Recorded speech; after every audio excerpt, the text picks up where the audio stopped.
venons d'entendre une parole merveilleuse ce matin dans la bouche de son serviteur, notre bien-aimé frère Franck. Nous avons été richement bénis. Notre Dieu est merveilleux. Que Dieu soit loué. Nous avons lu aussi une écriture dans Acte 1. Vous recevez une puissance, le Saint-Esprit survenant sur vous. Vous serez mes témoins à Jérusalem, dans toute la Judée, dans la Samarie, jusqu'aux extrémités de la terre. Que notre Dieu soit loué. Amen. Nous pouvons nous mettre debout. Acte chapitre 2, lisons le verset 16. Acte 2, verset 16. Mais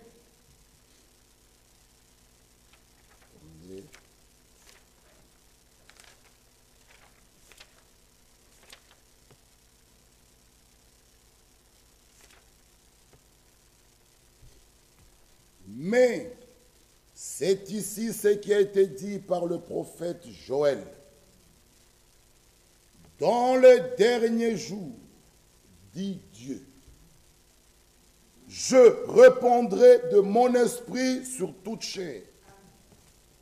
Vos fils et vos filles prophétiseront. Vos jeunes gens auront de visions. Vos vieillards auront des songes.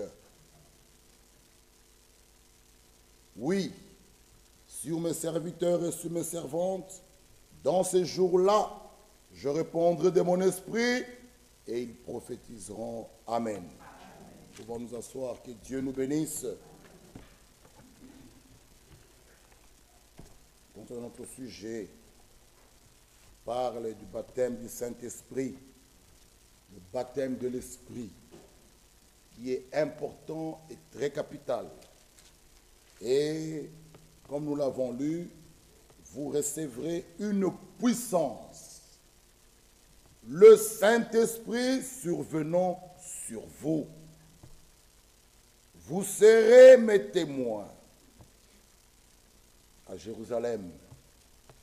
Nous pouvons dire, vous serez mes témoins en Belgique, à Bruxelles, en France, en Allemagne, en Afrique.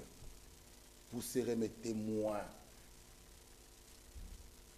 dans toute la Judée, dans la Samarie, jusqu'aux extrémités de la terre. Que Dieu nous bénisse. Vous avez des salutations en Jésus-Christ, notre bien-aimé frère Mwamba Ilunga de Kolosi. Ça m'a fait du bien. Je dormais, le téléphone sonne, je regarde le Congo, je décroche Mwamba Ilunga au téléphone. Ah, j'étais content d'entendre la voix de cet homme de Dieu, frère Mwamba. Il vous salue vraiment, vraiment tous, frères et sœurs, dans le nom merveilleux de notre Seigneur et Sauveur Jésus-Christ. Frère Mwamba, il a été ici en 2013. Oui, en 2014, il a été en Angleterre. 2013, ici chez nous. Ça fait maintenant 8 ans. Prions que le Seigneur puisse ouvrir les portes pour que nous puissions voir comment nous pouvons encore les réinviter. Vraiment, il vous salue. Il a été très content. Nous avons beaucoup parlé. Que Dieu vous bénisse. Et il dit que toute l'assemblée, vous le saluez de ma part au nom de Jésus-Christ. Vous acceptez cela? Ah, frère Boulumba, il a même envoyé un message que Dieu a fait un grand miracle là-bas. Là où il y avait des tremblements de terre, ça s'est arrêté. Et ce matin, ils ont eu culte. C'était merveilleux. Ce matin, ils ont réunion là-bas à Goma. J'ai suivi leur réunion en semaine. La salle était presque vide. Beaucoup de gens sont partis vers le Rwanda, vers le Kivu. Aujourd'hui, c'était rempli. Dieu est merveilleux. Il a envoyé un message que notre Dieu a fait un grand miracle. vraiment Dieu est au contrôle. Et ce matin, j'ai suivi un témoignage merveilleux à Colosie. Une sœur qui était mariée beaucoup d'années, qui n'avait pas d'enfant. Dieu l'a bénie, elle a eu un enfant. Dieu donne les enfants. Il est écrit parmi vous, il n'y aura ni femme stérile, ni femme qui avorte. Vous tenez à sa parole. Ne cherchez pas de raccourcis pour dire, bon, ma femme, ça fait 5 ans, 3 ans, je vais prendre une deuxième. Je vais épouser une autre. Qui vous dit que l'autre là aura des enfants ou aura un enfant? Qui vous dit ça? Vous tenez à la parole. Parmi vous, il n'y aura ni femme stérile, ni femme qui avorte. Cela est oui et amen. Tenez à cela, bien-aimés frères. Mais aujourd'hui, beaucoup de gens disent, oh non, je vais aller épouser une autre, ça fait 5 ans, elle n'a toujours pas les enfants. Non, ça, vous fouillez vos responsabilités. Au lieu de vous mettre à genoux, de prier, de jeûner, d'implorer la grâce de Dieu, de lui rappeler sa parole, que c'est toi qui as dit, c'est toi, c'est toi, c'est toi, c'est toi. Alors bénis-nous. Amen. Les enfants de Dieu, ils tiennent à la promesse, ils tiennent à la parole de Dieu. Que Dieu nous bénisse. Nous lisons, nous avons lu dans Acte 2, le verset 16, il est écrit, dans les derniers jours, cette parole nous concerne. Cela nous concerne. Dans notre temps, cette écriture s'accomplit aussi. Le 2 derniers millénaires, parce que l'écriture dit, un jour devant le Seigneur est comme 1000 ans. C'est dans notre temps, cette écriture doit être aussi accomplie. Vous recevrez une puissance. Le Saint-Esprit survenant sur vous. Il est grand temps que chacun de nous puisse s'examiner et être sûr qu'il est en toi. Pas seulement avec toi. Parce que Jean nous dit, je vous enverrai l'Esprit de vérité, le consolateur, que le monde ne peut recevoir.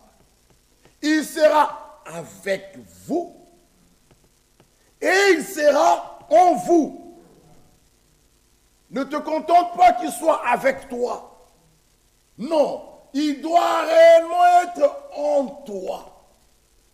1 Jean 4 nous dit, celui qui est en vous est plus fort que celui qui est dans le monde. Si Christ est en toi, toi qui volais, tu ne voles plus. Parce qu'il est plus fort que l'adultère. Il est plus fort que le mensonge. Il est plus fort que le vol. Comment tu déclares qu'il est en toi? Tu continues encore à voler. Tu continues encore à mentir. Tu continues encore à tricher, à commettre l'adultère, la fornication. Toutes ces choses-là. Non, bien-aimés frères. S'il est réellement en toi, il est plus fort que le péché. Et il faut que Dieu nous aide pour que nous comprenions, nous puissions faire la part des choses. C'est quoi l'impudicité? Quoi la fornication? Il ne faut pas mélanger ces choses. Et toute personne qui commet encore ces choses-là n'est pas candidat au baptême du Saint-Esprit. L'impudicité. Lisons un peu 1 Thessaloniciens chapitre 4. Toutes ces personnes qui commettent des souillures, qui commettent l'impudicité, qui font des masturbations, ne peuvent pas être candidats au baptême du Saint-Esprit. Non, non et non. Et l'enlèvement n'est pas pour vous. Tant que vous vous souillez d'une manière ou d'une autre, par des masturbations, l'enlèvement n'est pas pour vous. Des films pornographiques, vous vous souillez, l'enlèvement n'est pas pour vous. Et vous n'aurez pas le Saint-Esprit. Lisons. Il y a des gens qui sont assis dans la salle, dans l'assemblée, ils viennent à l'église, ils regardent encore des films pornographiques, les uns se masturbent, font des choses sales. Et ils attendent le retour du Seigneur. Non! Là-haut, c'est seulement des saints. Des gens qui vivent une sanctification agréable, une sanctification sans reproche, sans faute, qui marche dans la sanctification de l'âme, de l'esprit et du corps.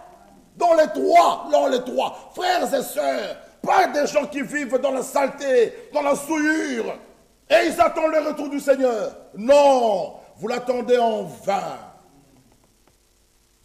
Une sanctification agréable, une sanctification dans l'âme, le corps et l'esprit. Ah, seulement ceux qui vivent cette sanctification-là, le jour qui viendra, le jour de son avènement, ceux-là le verront. Écoutez un peu Thessaloniciens chapitre 4.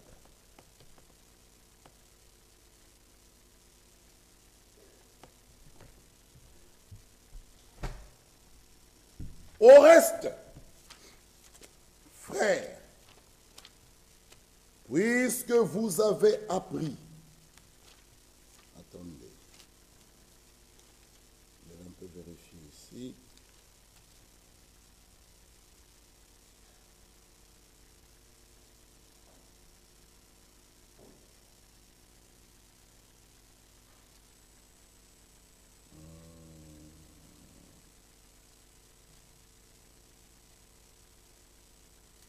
Au reste, frères, puisque vous avez appris de nous comment vous devez vous conduire et plaire à Dieu, vous avez appris de nous. Vous avez appris de nous. Les conducteurs doivent avoir une vie correcte. Pas des conducteurs qui sont possédés encore des démons. Le peuple va apprendre quoi? D'eux. Un conducteur qui vit dans la souillure, qu'est-ce que le peuple va apprendre de lui? Paul dit, puisque vous avez appris de nous, comment vous devez vous conduire et plaire à Dieu. Et c'est là ce que vous faites. Nous vous prions et nous vous conjurons au nom du Seigneur Jésus de marcher à cet égard de progrès en progrès. Il ne faut pas redresser. Marchez à cet égard de progrès en progrès. Ne redressez pas. Allez de l'avant. Marchez dans la vérité. Ne reculez pas, mes frères. Marchez de progrès en progrès. Vous savez en effet quel prétexte nous vous avons donné de la part du Seigneur Jésus. Ce que Dieu veut, c'est votre sanctification. Ce que vous vous absteniez de la débauche.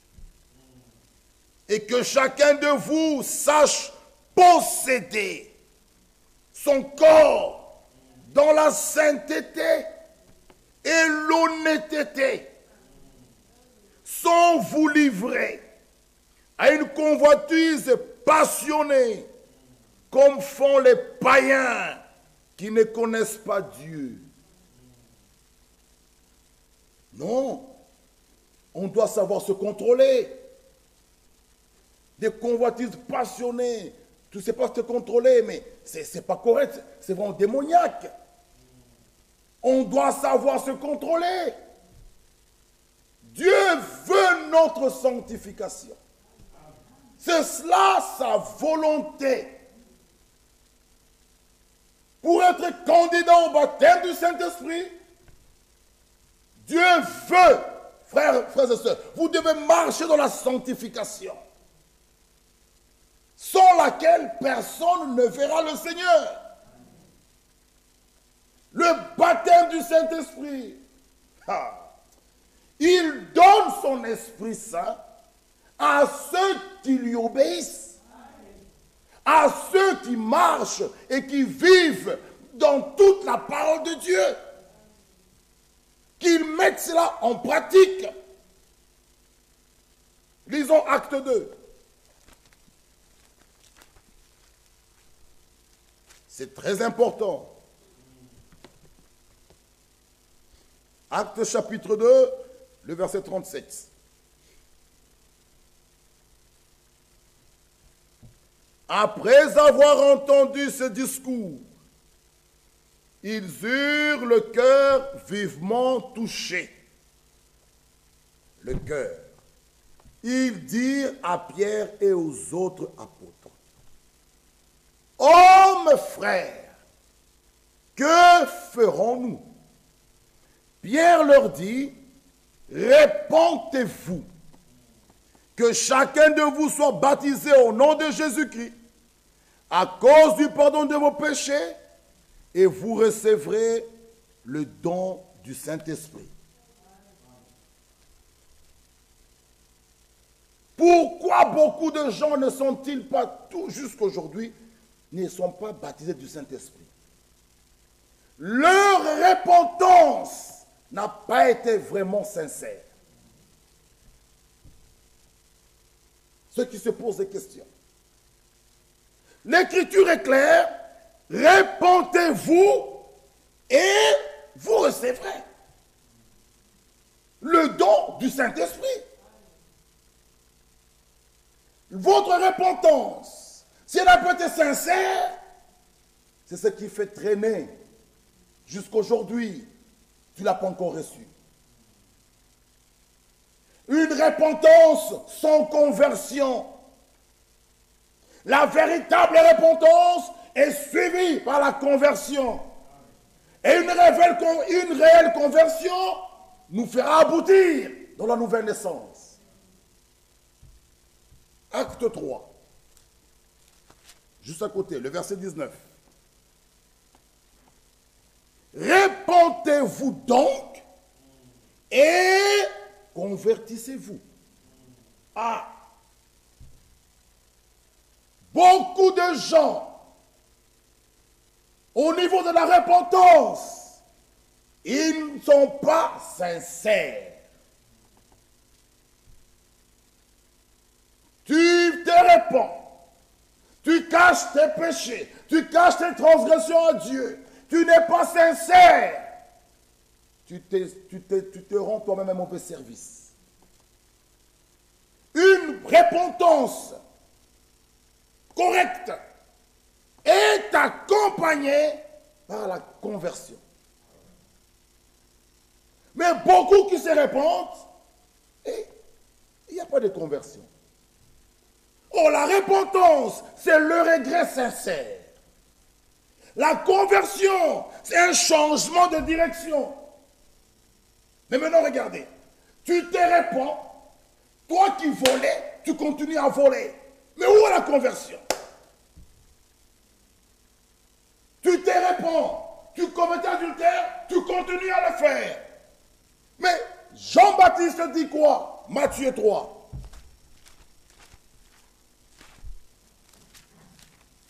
Suivez, Matthieu 3. Lisons d'abord Matthieu chapitre 3, le verset 2.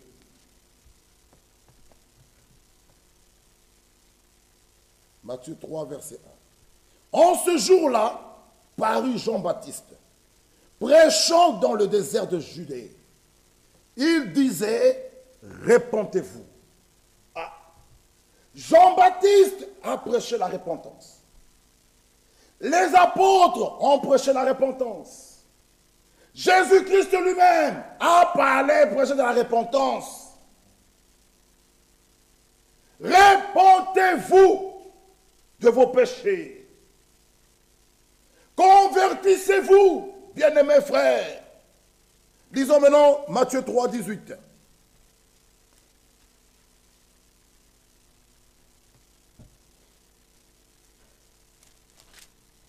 Matthieu chapitre 3, le verset 8. Le verset 8. Matthieu 3, 8. Produisez donc du fruit digne de la repentance.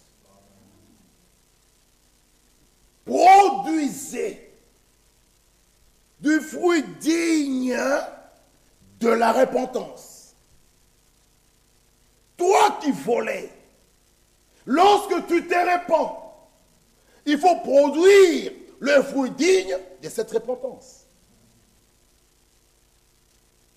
Amen. Produisez le fruit digne de la repentance. Et l'écriture continue. Ne prétendez pas dire en vous-même, nous avons Abraham pour père. Être un enfant de Dieu n'est pas une prétention.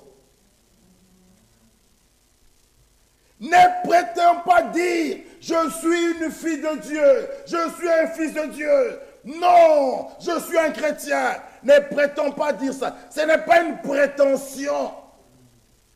Être une fille de Dieu n'est pas une imagination. Être une fille de Dieu n'est pas une pensée. Non, être une fille de Dieu, c'est une réalité. L'Esprit de Dieu rend témoignage à ton esprit que tu es fille de Dieu. Ce n'est pas une prétention. Parce que tu es né d'une famille où ton papa était ancien, était diacre, était pasteur, était prédicateur. Oh, je suis une fille de Dieu. Non, ce n'est pas une prétention. Ce n'est pas une prétention. Surtout, nous lançons un appel et une exhortation à tous les enfants de Dieu qui sont nés dans des familles où le papa était pasteur. Ça, faites attention. C'est une séduction. Vous devez faire votre propre expérience. Vous devez le rencontrer. Vous devez le connaître. Faites attention. Beaucoup se donnent déjà le ciel. Parce que son père, il était un prédicateur. Son père, même s'il marchait, il a voyagé avec un homme de Dieu, que ce soit, faites votre propre expérience. Faites votre propre expérience. Même si ton mari est prédicateur, tu dois faire ton propre expérience. Tu dois le rencontrer. Sinon, tu dois pleurer. Ce n'est pas une prétention. Être enfant de Dieu. Et l'Écriture nous dit, ne prétendez pas dire que nous avons Abraham pour père. Ne prétendez pas dire être enfant de Dieu. Je répète, ce n'est pas une prétention. Être une fille de Dieu, ce n'est pas une prétention. Ce n'est pas une imagination. Non, c'est une réalité divine. Ah, dans cette salle, nous tous, nous avons des parents. Moi qui vous parle, ce n'est pas une prétention que je suis fils de... Non, ce n'est pas une prétention. Je le sais, je le crois. J'ai l'assurance que je suis fils de Kanda. Ce n'est pas une imagination, ni une pensée quelconque. Même si toi, tu venais me dire, tu ne l'es pas, ça me fait... Je vais rigoler. Je vais dire, tu perds ton temps. Je suis fils de... Tu n'as pas à venir me l'informer. Que sais-tu que tu es fils de... Non, tu n'as pas à m'informer que je suis fils de Dieu. Ah non, tu n'as pas non plus à me dire tu ne l'es pas. Parce que l'Esprit de Dieu rend témoignage à mon esprit que je suis son enfant. Que tu viennes m'informer ou pas, que tu viennes me dire que tu ne l'es pas, tu perds ton temps. C'est pourquoi, mes frères bien-aimés, dans les choses de Dieu, ne prétendez rien. Soyez sûrs que vous êtes son fils, que tu es sa fille. N'attendez pas un frère qui vienne vous dire que tu es fils de Dieu. Oh, bien-aimés frères, là, beaucoup de gens sont contents. Mais Enoch a reçu un témoignage, non pas de son église, mais de Dieu, qu'il a été trouvé agréable. Mais beaucoup de gens aujourd'hui veulent que les églises applaudissent, parlent d'eux, à la chair, partout. Oui, c'est bien, mais le véritable témoignage vient d'en haut. Ce n'est pas une prétention. Nous avons Abraham pour père, car je vous déclare que de ces pierres-ci, Dieu peut susciter des enfants à Abraham. Arrêtez-nous un peu là. Je vous déclare, de ces pierres-ci, Dieu peut susciter. C'est pourquoi, mes frères, dans l'assemblée du Dieu vivant, ne prenez pas une place un peu plus supérieure. Vous, vous croyez une personne qui est intouchable, qui sans moi. Non, Dieu est capable de ces pierres-ci, des pierres, comme ces chaises ici que vous voyez là, susciter des enfants à Abraham. Nous sommes rien, bien-aimés frères, si ce n'est sa grâce. C'est pourquoi, bien-aimés frères, nous avons besoin de Dieu. Dans l'assemblée du Dieu vivant, ce Dieu doit être glorifié. Nous avons besoin de Dieu. Nous avons besoin de lui. Il continue à dire, déjà, la cognée est mise à la racine des arbres. Tout arbre, donc, qui ne produit pas de bons fruits, sera coupé et jeté au feu. Amen. Tout chrétien qui ne produit pas de fruits sera coupé.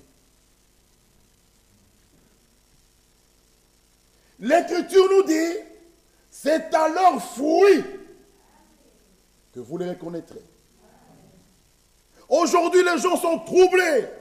Oui, les dons, oui, cet homme-là, s'il n'était pas homme de Dieu, vous voyez, il a prié pour tel, et dans son église. Il n'y a aucun endroit, aucune écriture qui nous dit, vous les reconnaîtrez à leurs dons. Non, à leurs fruits. Et on reconnaît les chrétiens qu'à travers ce fruit-là. Et les fruits de l'esprit dominent leur vie. Un arbre, on le reconnaît par son fruit. Un arbre, un enfant de Dieu, on le reconnaît par le fruit de l'esprit. Lorsque le Saint-Esprit vient en toi, il vient déverser dans l'individu Galates 5, 22. Dans l'individu. Dans l'église, il déverse les dons de l'esprit. Dans l'église, dans l'assemblée, dans l'église, les 9 dons. Là, ça peut être là. De la sagesse. Tous ces dons-là que vous connaissez.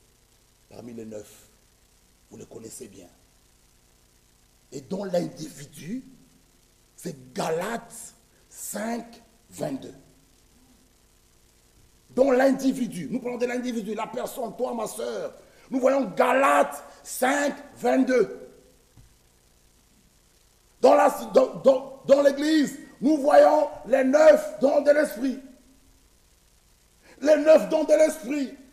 Et les 5 dons de ministère d'Éphésiens 4, 11, ça fait les 14, sont là pour l'édification. Un vrai don ne vient pas détruire l'œuvre. Un vrai Scandale sur scandale. Scandale sur scandale. Scandale. Nous nous poserons la question. Ce don vient de qui? Scandale sur scandale. Un don. Scandale sur scandale. Il va engrosser même sa nièce, la fille de son oncle. Ça ne s'arrête pas, ça continue. Scandale sur scandale. Il fait avorter des sœurs. Scandale sur scandale. Et il veut toujours rester là, la chair, continuer toujours à prêcher. Mais c'est pour l'édification et le perfectionnement des saints. La Bible dit le perfectionnement de qui? Des saints. Lisez bien Ephésiens 4. Scandale, scandale, scandale, scandale, scandale, scandale. Frère, un vrai don est envoyé pour l'édification. Ne vous laissez pas séduire. Votre âme a coûté cher. S'asseoir, donner son oreille à un don qui commet des scandales, en tout cas, frères et sœurs, votre âme a coûté cher. Un don qui vient de Dieu, c'est pour l'édification. Édifier, pour construire. Mais un don qui commet des scandales ne construit pas, il détruit. Pourquoi? Il y aura des gens qui peuvent quitter l'église. Les uns peuvent même abandonner de prier. Ils arrêtent. Ils disent, c'est pas possible, j'arrête. Est-ce qu'on construit? Non. Vous êtes le ciel de la terre. Par votre vie, nous sommes censés attirer les âmes vers Christ. Si quelqu'un part de l'église, qu'il ne se soit pas par ta vie, mais laissez la parole faire le triage. Jésus dit, le scandale arrivera. Mais malheur par qui le scandale arrive. Celui qui commet le scandale, mieux vaut lui mettre une grosse pierre à son cou et jeter dans l'eau, dans la mer. Il a commis des scandales, il a cassé l'église. Mais laissez la parole lorsqu'elle sort. Oh, Jésus pouvait dire, celui qui ne mange ma chair, ne boit mon sang, n'a pas la vie. La parole est sortie. Les discussions commencent dans l'assemblée, dans l'église. Comment on va manger sa chair? Comment on va boire son sang? Comment? Les 70 dit, c'est dur. Quittons l'église, allons-y. C'est la parole qui a fait son tri. Ce n'est pas la vie d'un apôtre qui a été une vie de scandale, qui a chassé les 70. La parole a été prêchée. Les 70 sont partis. Jésus regarde et dit, et vous, qu'est-ce que vous attendez? Pierre, un élu. Il dit, nous, à qui irions-nous? C'est toi qui as les paroles de la vie. Bien-aimés frères, la parole, est-ce qu'elle sort? C'est elle qui doit faire les effets. C'est un médicament. C'est la parole. Qui doit faire qui laisser la parole prêcher, être prêché. Ceux de Dieu, ils diront Amen. Ils vont rester. Ceux qui ne sont pas de Dieu, et Jean dit, s'ils sont sortis, parce qu'ils ne sont pas de nôtres. Laissez la parole. C'est pourquoi, mes frères, continuons le verset 11. Moi, je vous baptise d'eau. Là, c'est Jean-Baptiste qui parle. Pour vous amener à la repentance. Je vous baptise d'eau. Pour vous amener à la repentance. Mais celui qui vient après moi est plus puissant que moi.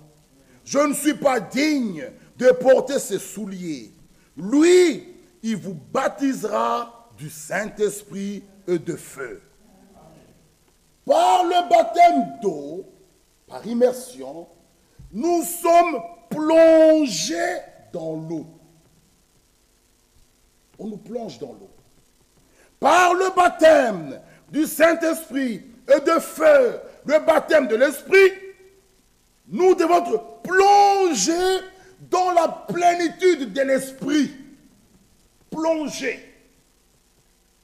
C'est pourquoi nous parlons du baptême d'eau et du baptême de l'esprit.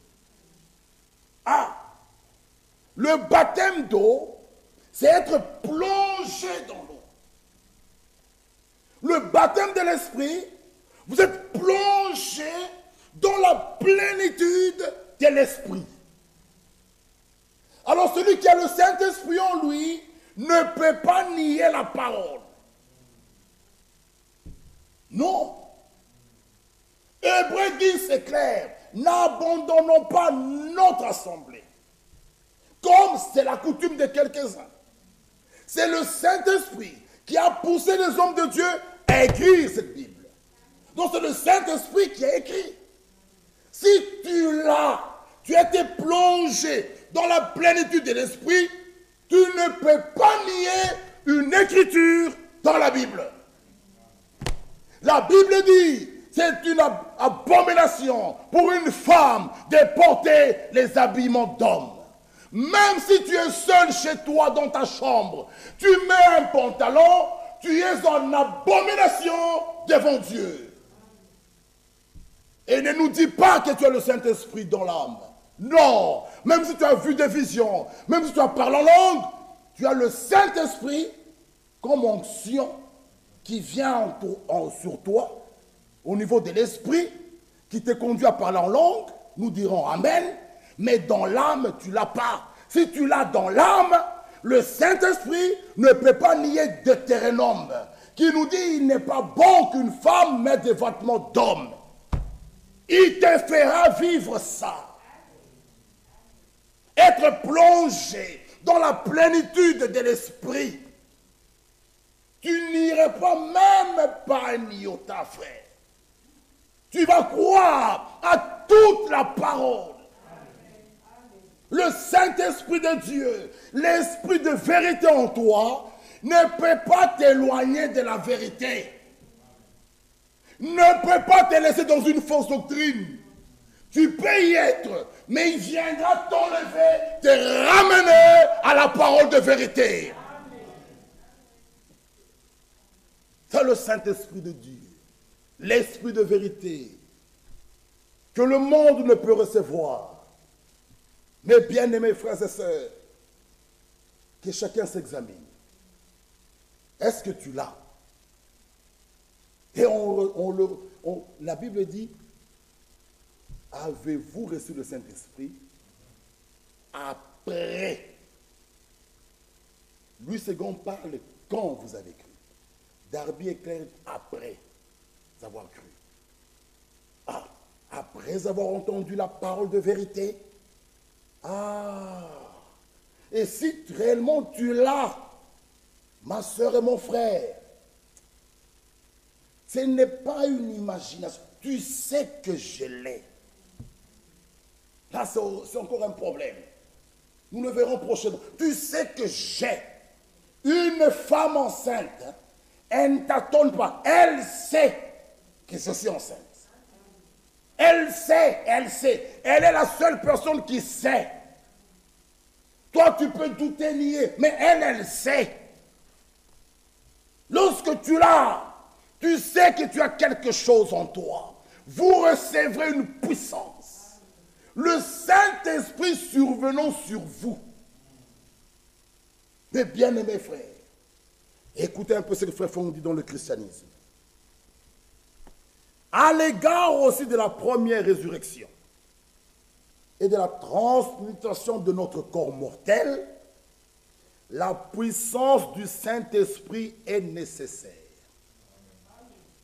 Sans elle, il n'y a pas de transmutation possible. Il n'y a pas. Ceux qui sont morts en Christ, s'ils l'ont pas avant de mourir, il n'y aura pas de première résurrection. Les vivants qui seront là le jour de l'enlèvement, si vous ne l'avez pas, il n'y aura pas de transmutation. Pas de transmutation, pas d'enlèvement. Pas d'enlèvement, pas de repas de noces. C'est sérieux. Prenez les choses au sérieux, mes frères et sœurs. Nous sommes là pour partir. Ne venons pas venir s'asseoir, suivre la projection. On va sortir, on va rigoler, on va les manger, les makayabou. Alléluia, amen. Mais bien aimés, même lorsque vous vous rencontrez, parlez même un peu de la parole. Parlez un peu même de la parole que aujourd'hui vraiment la prédication, oh Dieu merveilleux. Mais mes frères, moi je n'ai pas bien compris. Ah, un frère peut même, vous savez, lorsque nous nous rencontrons, c'est bien de manger, rigoler, c'est bien. Mais changeons un peu. Changeons un peu. La Bible dit le royaume des dieux. Ce n'est pas le manger, le boire. Rencontrez-vous aussi et priez. Vous seulement vous rencontrez, manger, boire, rigoler, et tout ça, et makayabou. Oui, c'est bien. Mais ce n'est pas que ça. Le manger, le boire, là, ce n'est pas que ça. Offrez la communion, elle est biblique. Mais imaginez, vous vous rencontrez. Vous faites un groupe. Vous dites, frères et sœurs, nous serons à 4, à 5, à telle famille. Nous avons commencé le jeûne depuis vendredi soir. Nous allons le lever dimanche soir. Et après, nous aurons notre repas, ok. Et le dimanche, on sera à tel endroit pour prier, pour tel cas, pour notre assemblée, pour nos frères et sœurs de Goma, pour une sœur qu'on a entendue qu'elle est malade, elle a le cancer, ou sa mère a le cancer. Où sont ces réunions-là? Où sont ces réunions? Où sont ces réunions? Je vous pose la question, vous qui vous rencontrez, où sont ces réunions? Mais ces réunions, c'est toujours être là au barbecue. C'est bien, je ne refuse pas, c'est bien. J'encourage. Mais le royaume de Dieu, ce n'est pas le manger, le boire. C'est la justice de Dieu. Bien-aimés, frères et sœurs, admirez, il faut désirer le Saint-Esprit. Posez-vous un peu la question. Ici, nous sommes dans cette communion. Qui l'a? Moi, je l'ai. Et toi? Moi, je ne l'ai pas. Ma soeur, prends courage, c'est pas grave. Nous allons même prier. Qui font ça? Qui font ça? Ma soeur, ce n'est pas trop tard. Lèvons-nous même. Prions un peu pour ça. Seigneur, bénis ta fille. Tu vois, avec tout son cœur, elle a dit qu'elle n'a pas encore. Seigneur, accomplis ta promesse. Qui font ça? Est-ce que vous vous êtes... Oh, toi, homme marié et ta femme, vous vous êtes déjà posé cette question? Chérie, est-ce que tu l'as? Non, je ne l'ai pas encore. Chérie, je vais te soutenir dans la prière. Qui est-ce qui font ça? Mais quand il faut se rencontrer que pour manger, les beignets et tout ça, là on est des champions. Non, non, non, non, frère. Moi, non, non, non. Jésus-Christ revient bientôt. Jésus-Christ revient bientôt. Des questions que nous devons nous poser. As-tu reçu le Saint-Esprit après avoir cru? Posez-vous un peu la question. Pose à ton mari, le mari pose aussi à la femme, posez aux enfants. S'ils disent, papa, on ne l'a pas, nous allons prier pour vous, nous allons vous soutenir. Toi, le papa ou la maman, vous jeûnez même pour vos enfants. Seigneur, nous jeûnons pour nos enfants. Ne les oublie pas. Frère, ce jour-là, lorsque toi tu iras, tes enfants restent, hein, tu verras que tu les as rendus un mauvais service. Soutiens-les dans la prière.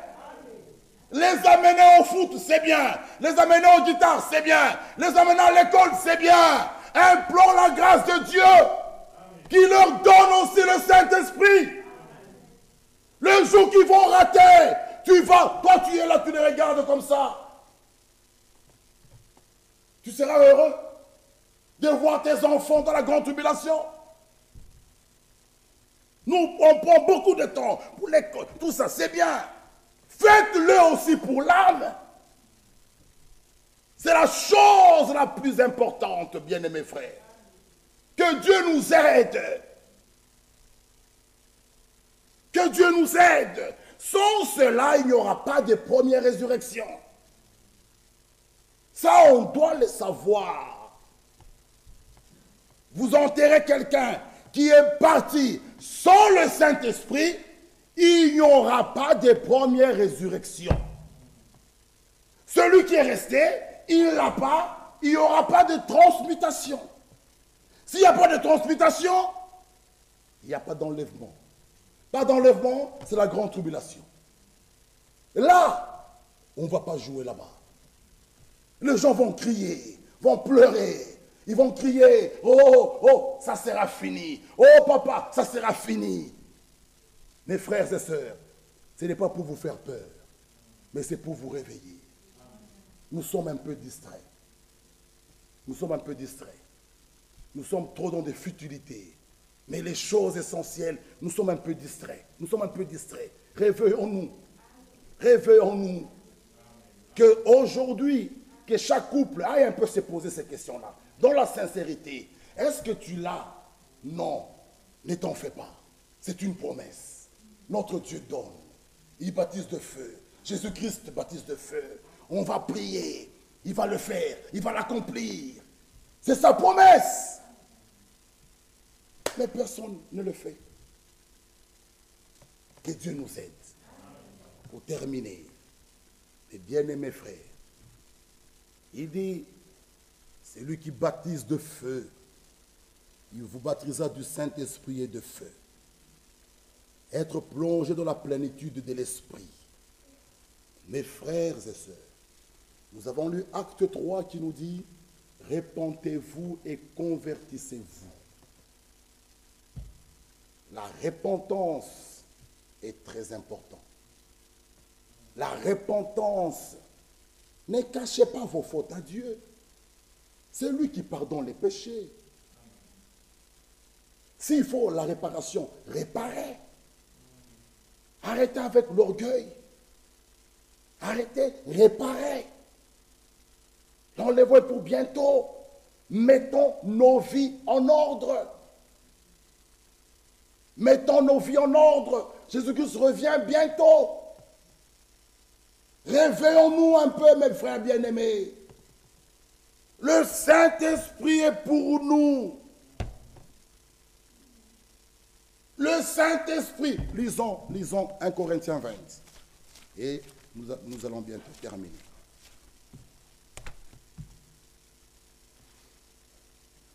1 Corinthiens 20. Suivez-moi, donnez-moi 10 minutes, nous allons terminer. Ne dormez pas, vous irez dormir chez vous. Ce jour-là, il n'y a personne qui va dormir. Il y aura des cris, des grincements des dents. Alors le sommeil que tu aimes bien, tu ne vas plus dormir. C'est parce que ça sera chaud ce jour-là. Écoutez 1 Corinthiens chapitre 1. 1 Corinthiens chapitre 1.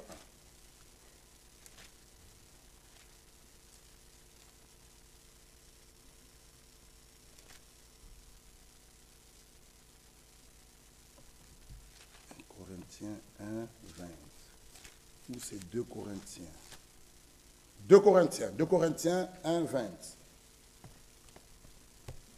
Car, pour ce qui concerne toutes les promesses de Dieu, 2 Corinthiens chapitre 1, le verset 20.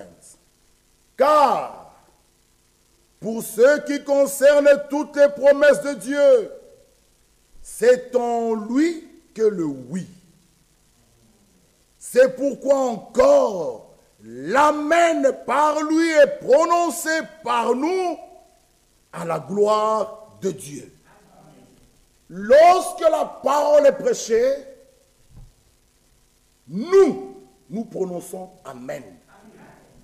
Ne faites pas la tête comme ça. Non, la Bible ne dit pas ça. Ou vous restez et vous me regardez comme ça. Non, prononcez l'amen. C'est ce qui est écrit. Nous n'avons pas reçu un esprit de timidité.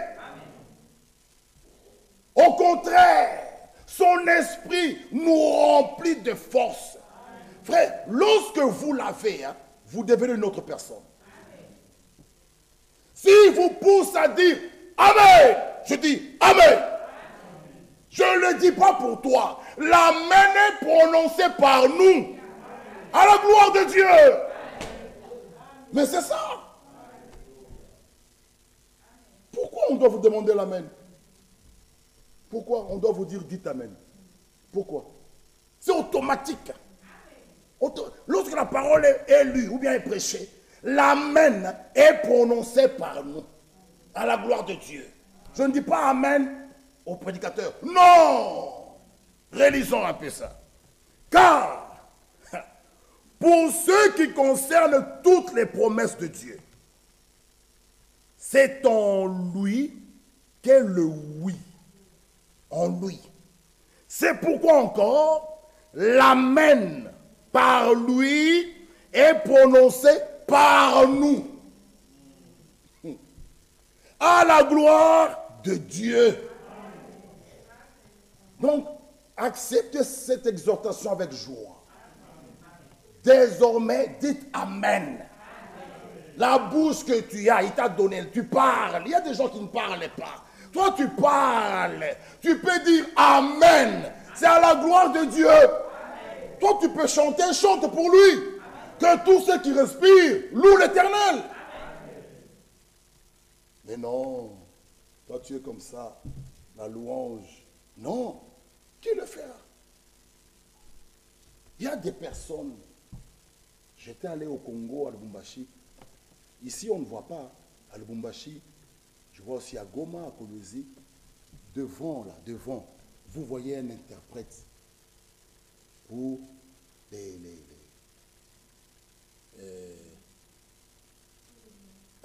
et les sourds-muets. Et ils sont devant là, et leur interprète, quand le prédicateur prêche, il fait ça. Et il capte aussi la parole. Un jour, il y avait Sainte-Seine, ils sont passés pour chanter. J'ai eu des larmes. Ils étaient nombreux, à peu près 100 personnes à Lubumbashi. Et leur conducteur de chant est devant. Et on a commencé à chanter les pianos. Ils chantaient tous avec des... Mais toi, à qui Dieu? Qui es-tu? Tu dépenses cet homme-là en quoi? Peut-être toi, tu n'as pas le Saint-Esprit. Lui, ce sourd-muet-là a le Saint-Esprit. Mais toi, tu es là, assis là, pour chanter. Non, non, tu regardes comme ça. Tu es qui? Tu es qui? On avait pris un petit paquet de poussière, si c'est doux là. On a formé et il a soufflé dans ton narine. Tu es poussière. Tu retourneras à la poussière. Tes fiers là vont s'arrêter un jour. Ce corps, c'est un corps d'humiliation. C'est pourquoi ce qui nous donne la force, même la fierté, c'est l'Esprit de Dieu en nous. Nous sommes des personnes civilisées. Un homme sans Christ est un homme animal. Sa propre fille qu'il a, il va coucher avec sa propre fille. Est-ce que ça c'est un homme normal? Et il a une cravate, il est bien, si c'est ministre, mais il prend sa propre fille. Nous, bien-aimés frères, la parole nous a civilisés. C'est nous qui pourrons distinguer la droite du gauche, le bien, le mal. Nous. Sans Christ, rien du tout. Lui en nous. Je peux marcher calmement, avec assurance. C'est pourquoi l'amen est prononcé par nous. À la gloire de Dieu. Continuons à lire.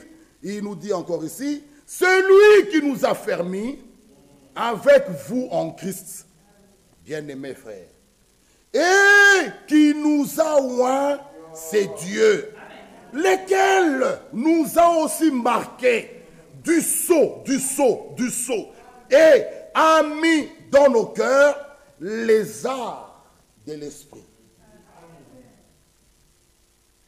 Qui peut me dire les arts, c'est quoi? Une art, c'est quoi? Non. Ah! Amen.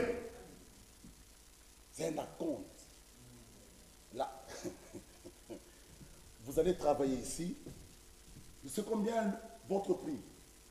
2000 €. Ok. Sur 2000 €, on vous donne l'acompte, une avance. On vous donne 1200. Il reste 800 €. Le 800 €, tu les as quand le travail est fini.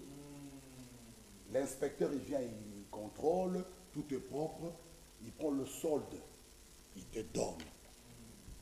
pour le moment, l'Écriture dit les arts de l'esprit, cette avance-là. Lorsqu'il viendra, nous aurons la totalité. Parce que pour le moment, ce corps ici, attend. Nous avons la rédemption de notre corps. Ce jour-là, nous aurons la totalité. Ce corps va revêtir l'incorruptibilité, va revêtir le corps glorifié. Nous serons semblables à lui. Plus de vieillesse, plus de mort. Pour le moment, nous avons un acompte. L'acompte, il nous l'a donné. Ça veut dire quoi? À l'intérieur de nous-mêmes, nous sommes enfants de Dieu. Le corps, c'est le corps d'homme, comme Jésus dans la barque. Il dormait en tant qu'homme. En tant que Dieu, tempête, arrête-toi. La tempête s'est arrêtée. Nous aussi, par ce corps, nous avons des corps d'hommes. À l'intérieur de nous-mêmes, nous sommes enfants de Dieu. C'est pourquoi nous attendons ce jour-là, la pleine adoption. La manifestation des fils et des filles de Dieu. Bien-aimés, ces choses, lisons un peu. Moi, quand je lis, ça me fait ça. Hier, j'ai crié. Je vais me poser la question à ma femme, je dis, les arts. 2h15. J'étais en train de lire. J'ai dit, oh! Il nous a donné la compte. Il dit, bon, 1200, ok. Pour que tu sois sûr que je ne prendrai plus un autre ouvrier. Hein? Le marché est pour toi. Et conclu avec toi. Déjà, prends 700 €. Je mets 700. Il dit, ce chantier-là, c'est le mien. Dieu regarde et dit, pour que tu sois sûr que tu es ma fille, pour que tu sois sûr. Moi, je ne mens point, n'est-ce pas? Tu dis, oui, Dieu, tu mens point. Mais pour que tu sois sûr, que je mens, pour que tu sois sûr, que le doute ne vienne pas un jour, prends même la compte. Alléluia! Frère, nous sommes ses enfants. Et de pour que tu sois sûr. Est-ce que Dieu peut mentir? Dieu. Mais lui, il dit à Abraham, pour que tu sois sûr, Abraham, est-ce que je peux mentir? Il dit non. Il dit, bon, écoute, je vais jurer par moi-même. Parole de l'Éternel, que certainement je te bénirai. Est-ce que Dieu a besoin de faire ça? Est-ce que Dieu a besoin de faire ça? Il vient chez toi et dit, mon fils, pour que tu sois sûr que tu es mon fils, est-ce que je peux me discuter avec toi? Je peux même me discuter avec toi. Si tu as envie, c'est parce que moi, j'ai l'œil sur toi. Mais maintenant, écoute bien. Prends la compte. Je te dois combien? 1000. Ok, faisons un papier. Il reste 500. Prends 500. Et tu continues à douter. Tu continues à rester incrédule. Non. Mes bien-aimés frères, la question que je vous pose maintenant encore. Qu'est-ce que Dieu attend de toi? Dieu attend de toi 3 choses. Amen. Lesquelles? Commençons. Non.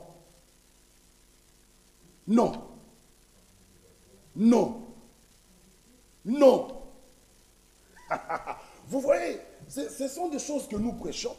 Faites comme nous. Vous savez, nous en Afrique, on avait des cahiers. Sœur Gisèle, quand tu étais là, à Delvaux, ton cahier, tu l'avais, n'est-ce pas? Mais pourquoi tu l'as plus ici? L'Europe est tellement bien. Vous voyez les fricadelles, on vient à l'église même sans Bible. Les gens viennent à l'église. Ouvrez vos Bibles. Il prend son GSM, il manipule. Nous, on avait des Bibles. J'ai une vieille Bible chez moi et j'ai laissé. On avait chacun sa Bible. Cahier et bic. On écrivait. Quand on rentrait à la maison, on réalisait. Je n'ai pas bien compris. J'allais voir le prédicateur. Là, il m'éclaire dans son bureau. J'ai dit, oh, gloire à Dieu. J'ai réécrit. Mais nous, 3 choses que Dieu attend de son peuple, de sa fille, de son fils. C'est écouter, croire, obéir. Par la foi, Israël est entré dans sa terre promise. Par l'obéissance, Israël a été béni dans sa terre promise. Par la désobéissance, ils se sont trouvés en captivité à Babylone. Vous voyez que la désobéissance est une mauvaise chose. 2 choses qui nous mettent en contact avec Dieu, c'est la foi et l'obéissance. Ce qui nous sépare, c'est l'incrédulité et la désobéissance. Le Saint-Esprit le donne aux enfants obéissants. La vie éternelle, nous l'avons par la foi en Jésus-Christ. Ne confondez pas ces choses. Tu veux l'avoir, sois un enfant obéissant. Que Dieu vous bénisse.